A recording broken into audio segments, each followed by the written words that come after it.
আপনি যদি ভুঁড়ি কমাতে চান তাহলে ভুঁড়ি নিয়ে অহংকার করুন, জানবেন অহংকারই পতনের মূল। বিয়ের পর ইউটিউব থেকে রান্না শিখে নেব, এই আশা নিয়ে বেঁচে আছে হাজার হাজার মেয়ে।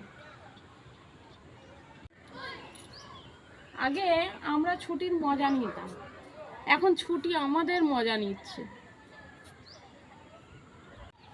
সরি বাট মেয়ে হয়েও মেকআপের থেকে খাবারের পেছনে বেশি টাকা খরচ করতে বেশি বেশি ভাল লাগে।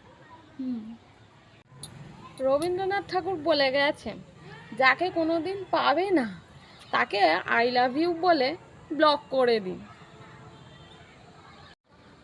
ওহে বালক, হ্যাঁ তোমাকেই বলছি, চশমা পরে বেশি ভাব নিও না। মনে রাখবে চশমা কিন্তু কানারাও পরে।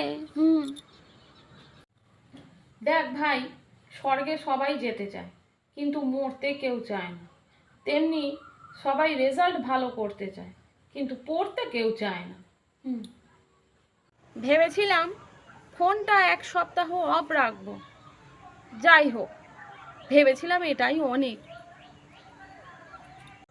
বর্তমানে জাতীয় মিথ্যা ফোন সাইলেন্ট ছিল, জাতীয় রোগ ভাল লাগে না, জাতীয় খাবার হচ্ছে ক্রাশ আর বাঁশ, জাতীয় দুঃখ সিন বাট নট রিপ্লাই, জাতীয় আতঙ্ক ফোনে চার্জ শেষ। ইন্টারনেটের কারণে ক্ষতিগ্রস্ত হচ্ছে সবচেয়ে বেশি চোরেরা। তার কারণ রাত 3টের সময়ও চুরি করতে গিয়ে দেখে কেউ না কেউ তখনও জেগে আছে। টিকটক কাকে বলা হয়?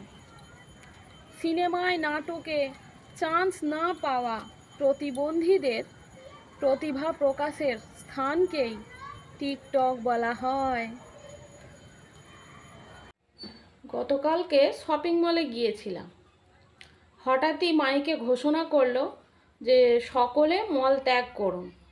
যেই না বলা মল ত্যাগ করার জন্য প্রস্তুতি নিতে যাব, এমন সময় এক ভদ্রলোক এসে বলল, আরে বোকা, মলে আগুন লেগেছে, সকলকে বেরোতে বলছে। 18 বছরের আগে বিয়ে হয়ে গেলে প্রশাসন তাদেরকে তুলে নিয়ে যেত, আর এখন 30 বছর পার হয়ে অনেক ছেলে মেয়ে বসে আছে, বিয়ে হচ্ছে না, তাদের নিয়ে প্রশাসনের কোনো মাথা ব্যথা নেই কেন? প্রত্যেক মানুষের একবার করে প্রেমে পড়া দরকার, কারণ যাতে সে বুঝতে পারে প্রেম করা কেন উচিত নয়। ডিয়ার সূর্যি মামা, একটু কোল্ড হতে পারো তো? দিনে দিনে যেন ঠিক আধার কার্ডের ফটোর মতো হয়ে যাচ্ছি। লাইন মারতে গিয়েছিলাম কিন্তু এত লাইন দেখে ফেরত চলে এসেছি। চারিদিকে রিলেশনশিপ স্ট্যাটাসের ভিড়ে নিজেকে বড় একা একা লাগে।